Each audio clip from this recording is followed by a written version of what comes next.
atas partisipasi teman-teman wartawan dalam acara rilis LSD kali ini. Teman-teman wartawan, dalam rilis kali ini LSD akan merilis 3 topik utama, yakni perkembangan elektabilitas capres, baik dalam format pertanyaan terbuka, pertanyaan tertutup, simulasi 3 nama, maupun head-to-head. Yang kedua, pendapat publik tentang cawapres ideal pendamping 3 capres papan atas, serta simulasi jika pilpres hanya diikuti oleh 3 pasangan idola publik. Dan yang terakhir, perkembangan elektabilitas partai politik serta kemana arah dukungan simpatisan Presiden Jokowi. Sebelum kesempatan saya berikan kepada peneliti senior LSD, Petra Ardianto, untuk memaparkan temuan-temuan dari survei terbaru LSD. Terlebih dahulu saya akan sampaikan kepada teman-teman sekilas tentang LSD. Lembaga Survei Jakarta atau LSD adalah lembaga riset independen yang tidak berafiliasi dengan partai maupun organisasi politik manapun. LSD didirikan oleh beberapa akademisi di Jakarta pada tanggal 22 Juni 2009 berdasarkan Akte Notaris Suprapto SH nomor 14 tahun 2009. Dengan demikian, LSD merupakan salah satu lembaga survei senior yang telah berumur hampir 14 tahun dan bukanlah lembaga survei yang baru berdiri. LSD resmi terdaftar sebagai badan hukum oleh Kementerian Hukum dan HAM RI tahun 2009. LSD juga resmi terdaftar di KPU Pusat sejak tahun 2009 dan teregistrasi kembali di KPU Pusat pada tahun 2014. LSD adalah lembaga survei profesional yang bernaung di bawah Asosiasi Survei Opini Publik Indonesia atau ASOPI, yakni asosiasi dari 41 lembaga survei di seluruh Indonesia. LSD telah puluhan kali melakukan survei opini publik, terutama menyangkut dan pilgub. Beberapa kali melakukan survei nasional tentang partai politik dan calon presiden. LSD juga melakukan berbagai survei tentang kebijakan publik untuk lingkup pemerintah daerah dan kementerian negara. Berikutnya saya sampaikan kepada teman-teman wartawan metodologi yang digunakan oleh LSD dalam survei kali ini. Bagi kami ini penting untuk disampaikan guna menegaskan bahwa survei-survei LSD selalu dilaksanakan dengan standar metode ilmiah yang sangat ketat, objektif, dan dapat dipertanggungjawabkan secara akademik. Survei ini dilakukan tanggal 9 sampai dengan 17 Mei 2023 di 34 provinsi yang ada di seluruh Indonesia. Populasi dari survei ini adalah seluruh warga negara Indonesia yang minimal telah berusia 17 tahun atau telah memiliki KTP. Jumlah sampel sebesar 1.200 responden diperoleh melalui teknik pengambilan sampel secara acak sistematis.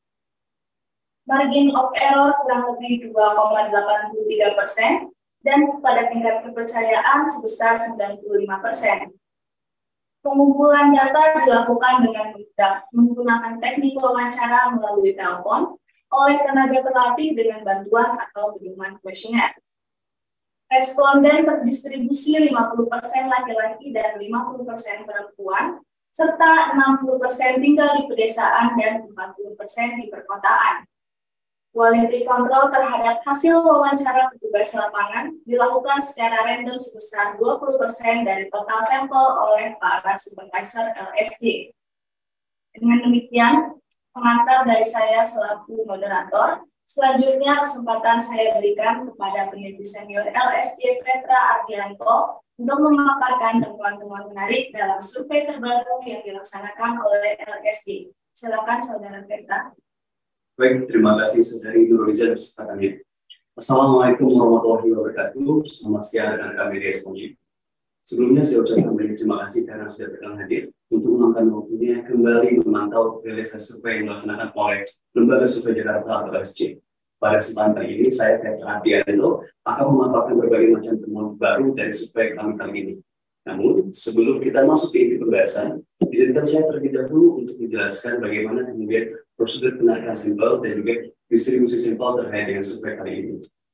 Dalam hal ini, sampel tingkat nasional sebesar 1.200 didistribusikan ke 34 provinsi yang ada di seluruh Indonesia, tentu secara proporsional. Artinya, provinsi dengan jumlah populasi besar seperti Jawa Barat, Jawa Tengah, dan Jawa Timur akan mendapat sampel besar.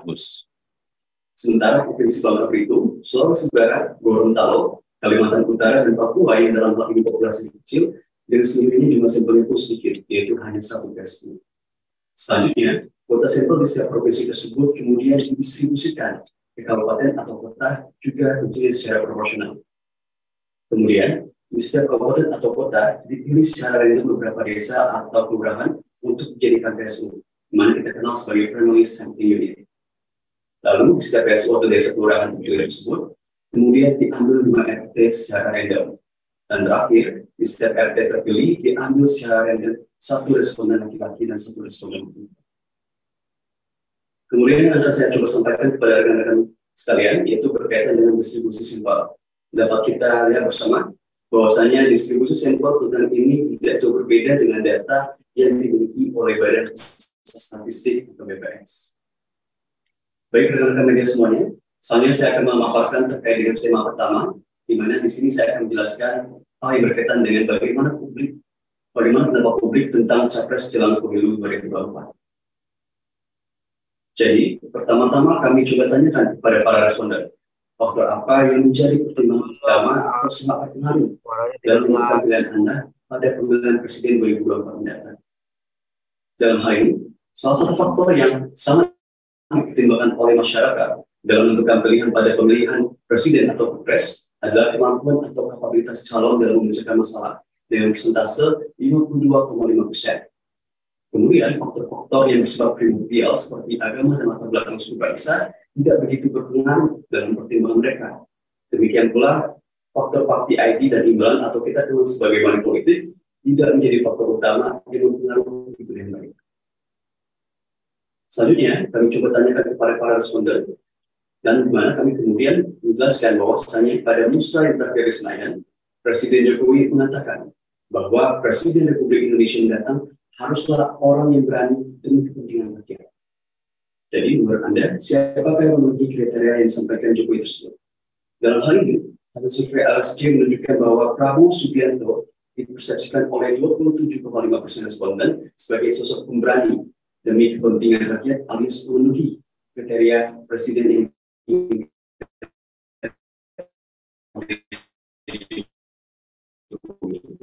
selain Prabowo, lebih berani dengan Mahfud Mahfud MD. Sebanyak 18,7% responden menilai Mahfud MD pemberani demi rakyat. Kemudian, ketika kami coba tanyakan kepada para responden, menurut Anda dari sejumlah tokoh nasional yang ada saat ini, siapa yang Anda anggap paling kompeten untuk menggantikan Presiden Jokowi?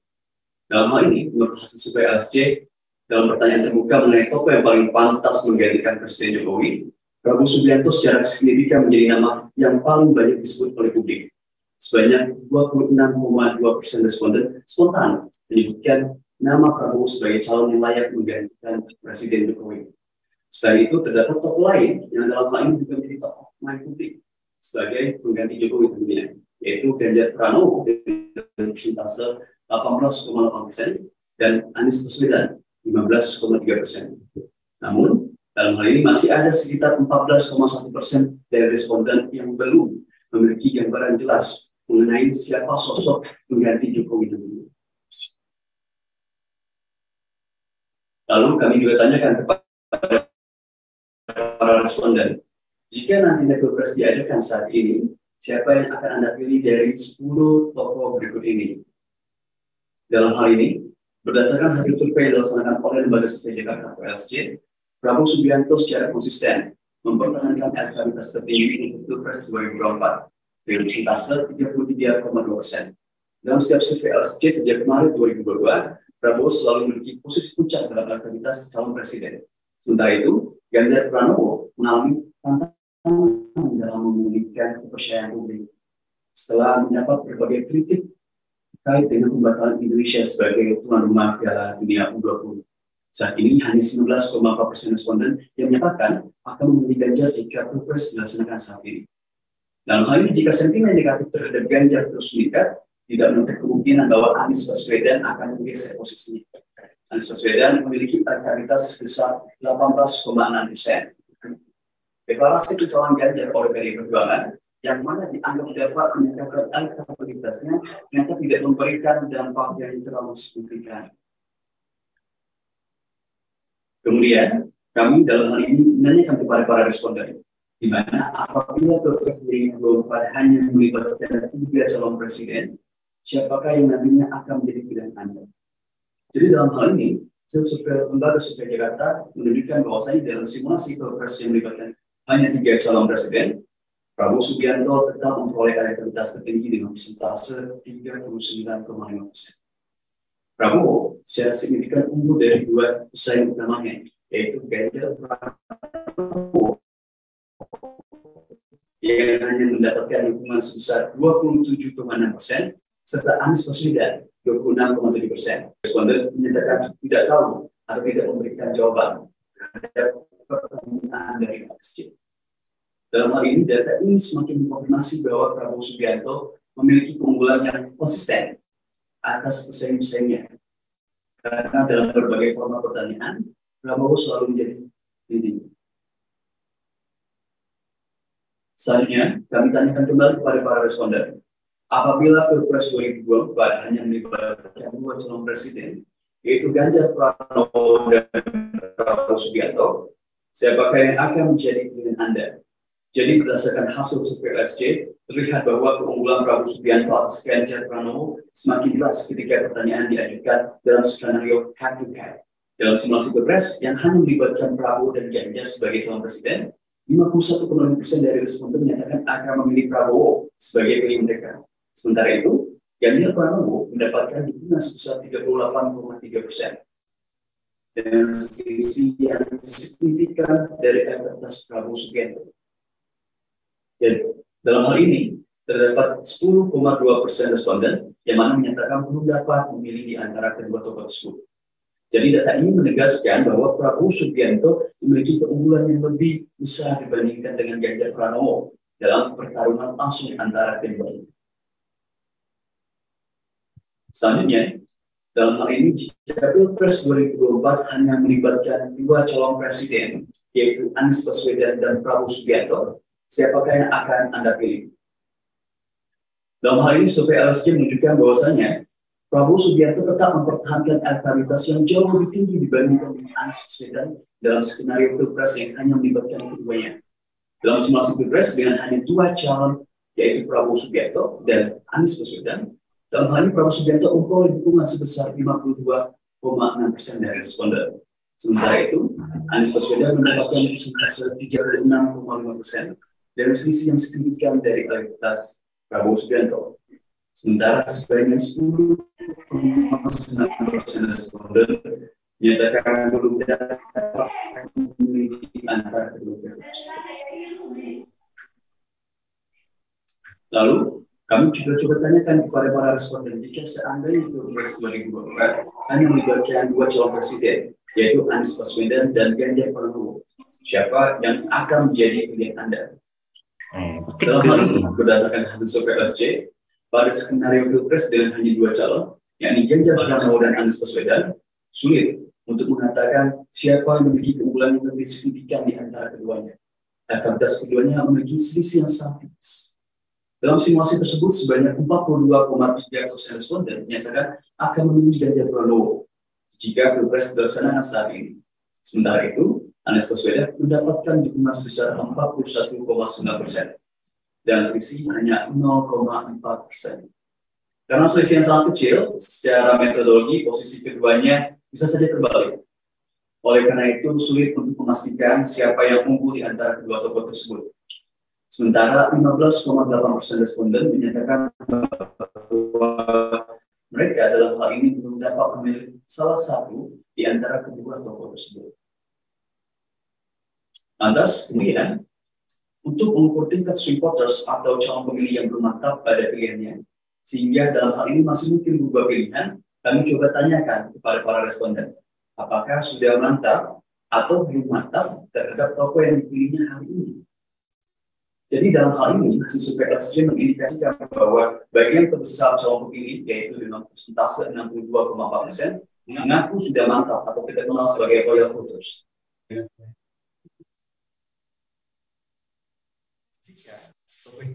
Sebagai capres.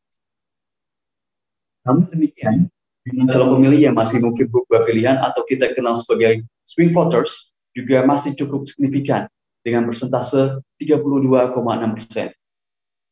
Ini dapat disimpulkan bahwasannya segala kemungkinan termasuk perubahan elektabilitas survei-survei selanjutnya masih mungkin bisa terjadi. Baik rekan-rekan media sekalian, selanjutnya saya akan memaparkan terkait dengan tema kedua pembahasan pada siang hari ini, yaitu mengenai bagaimana pendapat publik tentang cawapres jelang pemilu 2024.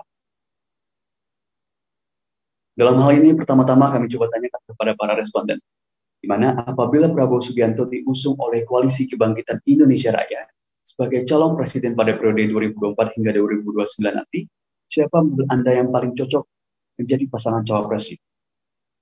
Jadi dalam hal ini, berdasarkan hasil survei yang sudah dilaksanakan oleh Lembaga Survei Jakarta, terlihat bahwa publik menganggap Menteri BUMN Erick Thohir sebagai sosok yang paling cocok menjadi calon wakil presiden atau cawapres yang mendampingi Prabowo Subianto. Sebanyak 19,5% responden menyatakan bahwa Erick Thohir adalah pilihan yang tepat sebagai cawapres bagi Prabowo.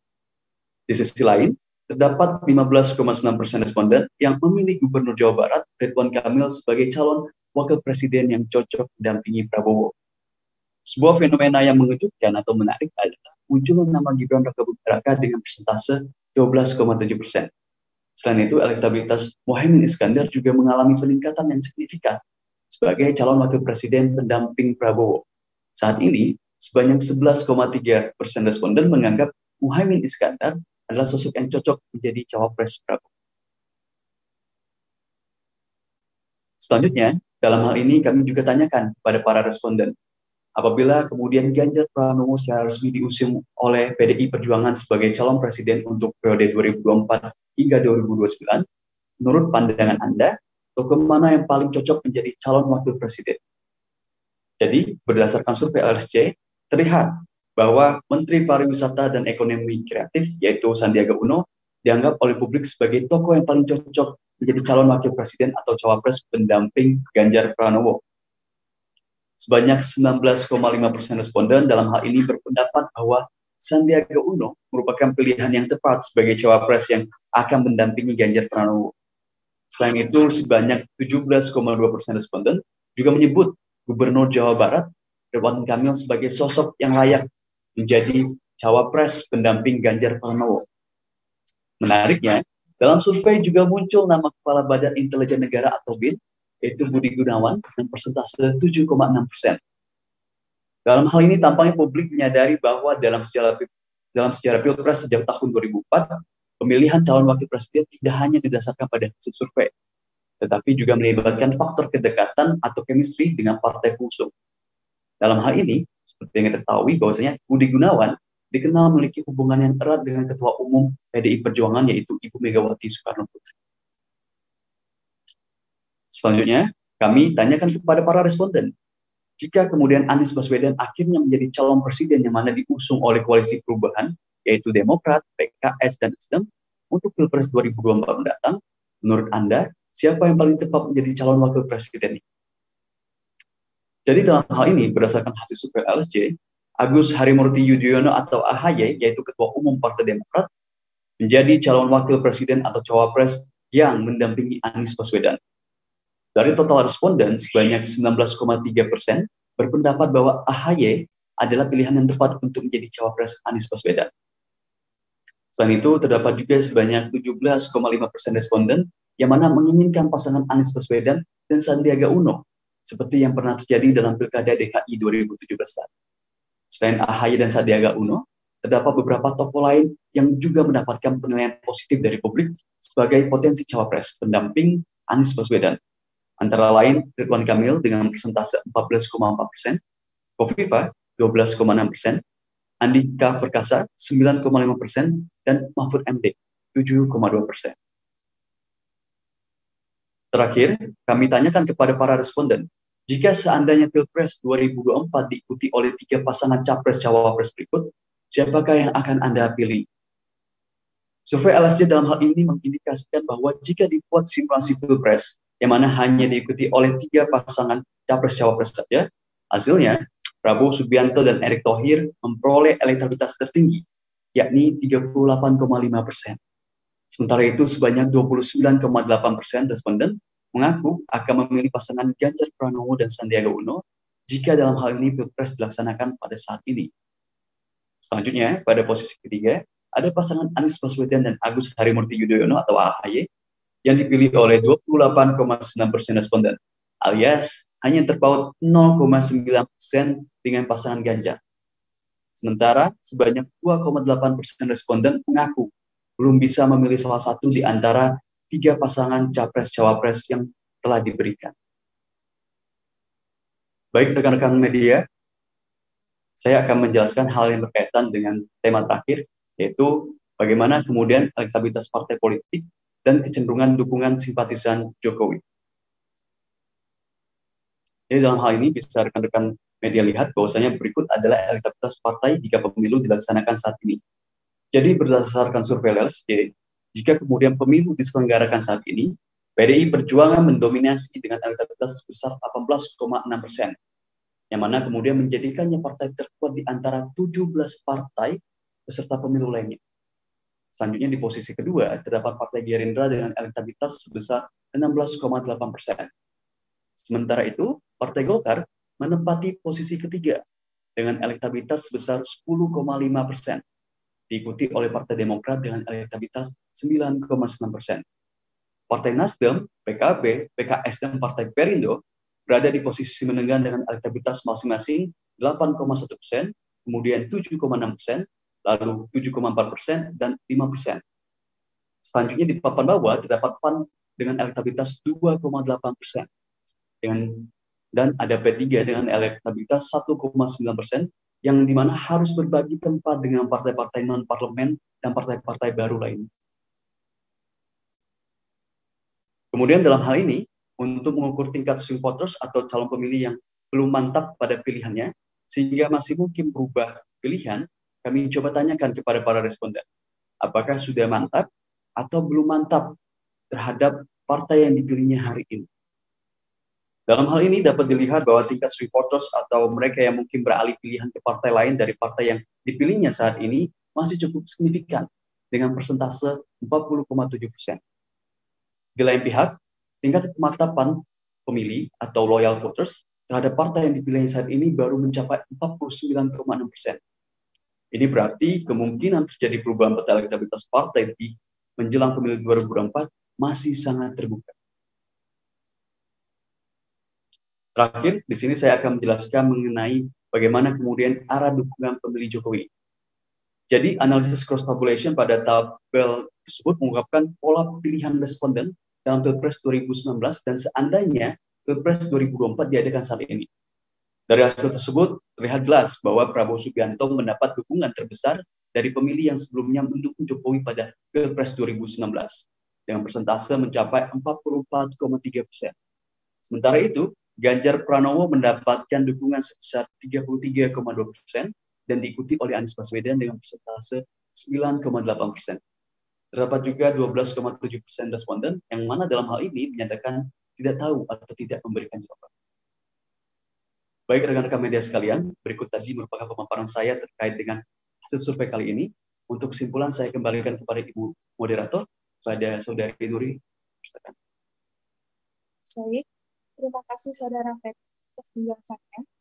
Ini saatnya saya akan membacakan kesimpulan hasil survei LSJ.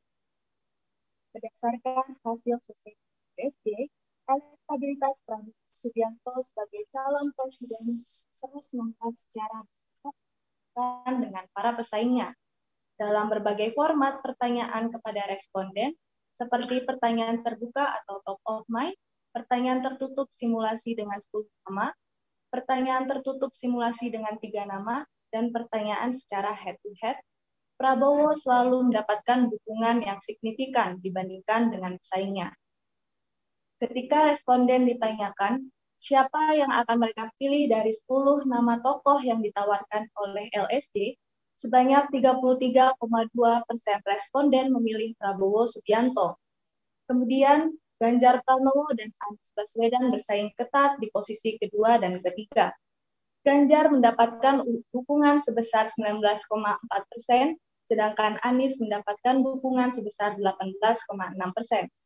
Di posisi berikutnya, terdapat Ridwan Kamil dengan elektabilitas 6,4%, Agus Harimurti Yudhoyono dengan 3,5%, Erick Thohir dengan 3,2%, Sandiaga Uno dengan 2,8%, Puan Maharani dengan 2,4%, Erlangga Hartarto dengan 2,2%, dan Muhaimin Iskandar dengan 1,9%. Terdapat juga jumlah responden yang belum memutuskan pilihan sebesar 6,4%. Elektabilitas Prabowo semakin menguat ketika LSJ melakukan simulasi Pilpres dengan hanya 3 nama yang dipertimbangkan. Ketika ditanyakan kepada responden siapa yang akan mereka pilih jika Pilpres dilaksanakan saat ini, dengan hanya melibatkan Prabowo Subianto, Ganjar Pranowo, dan Anies Baswedan, sebanyak 39,5% responden memilih Prabowo. Diikuti oleh 27,6% untuk Ganjar dan 26,7% untuk Anies. Sementara itu, terdapat 6,2% responden yang belum memutuskan pilihan. Terakhir, ketika LSJ melakukan simulasi head-to-head, terlihat dominasi Prabowo Subianto atas dua pesaing utamanya, yaitu Ganjar dan Anies. Ketika ditanyakan kepada responden, siapa yang akan mereka pilih jika Pilpres dilaksanakan saat ini, hanya antara Prabowo dan Ganjar, sebanyak 51,5% memilih Prabowo, sementara 38,3% memilih Ganjar, dan sisanya 10,2% mengaku belum memutuskan pilihan. Mengenai cawapres, publik menilai Erick Thohir sebagai sosok yang paling tepat untuk menjadi cawapres pendamping Prabowo. Sedangkan Sandiaga Uno dinilai cocok menjadi cawapresnya Ganjar. Sementara AHY di mata publik pas menjadi cawapresnya Anies. Ketika LSJ membuat simulasi siapa di antara pasangan Prabowo Erick, Ganjar Sandiaga, dan Anies AHY, yang paling banyak dipilih publik ternyata adalah Prabowo Erick, yang memiliki elektabilitas tertinggi sebanyak 38,5%. Temuan menarik LSJ lainnya adalah kecenderungan relawan. Pemilih dan simpatisan Jokowi mengarah dukungannya kepada Prabowo Subianto. Sebanyak 44,3% responden yang mengaku memilih Jokowi pada Pilpres 2019 mengaku akan memilih Prabowo jika saat ini dilaksanakan Pilpres. Mengapa Prabowo unggul absolut atas para kompetitornya jelang Pilpres 2024? Sedikitnya LSJ menemukan 5 faktor penyebab. Yang pertama, kinerja Prabowo sebagai Menteri Pertahanan mendapatkan apresiasi tinggi dari masyarakat. Ini telah terkonfirmasi dalam hasil survei semua lembaga riset di mana Menteri Pertahanan Prabowo Subianto adalah menteri dengan kinerja terbaik. Kinerja positif Prabowo tersebut secara tak langsung memiliki kontribusi yang besar dalam mempertahankan dan meningkatkan sentimen positif terhadap pemerintahan Jokowi. Yang kedua, endorsement yang diberikan kepada Jokowi oleh Prabowo, endorsement yang diberikan oleh Jokowi kepada Prabowo, endorsement atau sokongan yang diberikan oleh Jokowi sangat berpengaruh kepada kesuksesan Prabowo dalam memperoleh elektabilitas tertinggi sebagai capres jelang Pilpres 2024. Yang ketiga, kunjungan Prabowo ke berbagai daerah, baik untuk bertamu dengan publik maupun tokoh-tokoh berpengaruh, menjadi semakin intensif. Ini melibatkan basis dukungan yang telah ada pada pemilu sebelumnya, serta menciptakan simpati dari mereka yang sebelumnya bukan pendukung Prabowo. Yang keempat, dengan latar belakang militer, Prabowo dipersepsikan publik sebagai sosok strong leader yang mampu memimpin negara besar seperti dalam kompetisi global.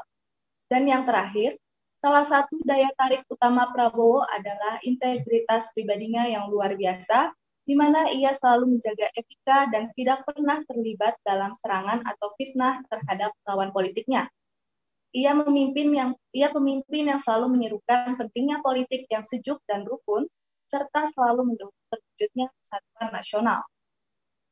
Demikian presentasi hasil survei LSJ tentang migrasi dukungan terhadap calon presiden papan atas menjelang pemilu 2024 yang dilaksanakan oleh LSJ. Apabila teman-teman wartawan ada pertanyaan, dapat disampaikan secara langsung atau ditulis di kolom chat ini.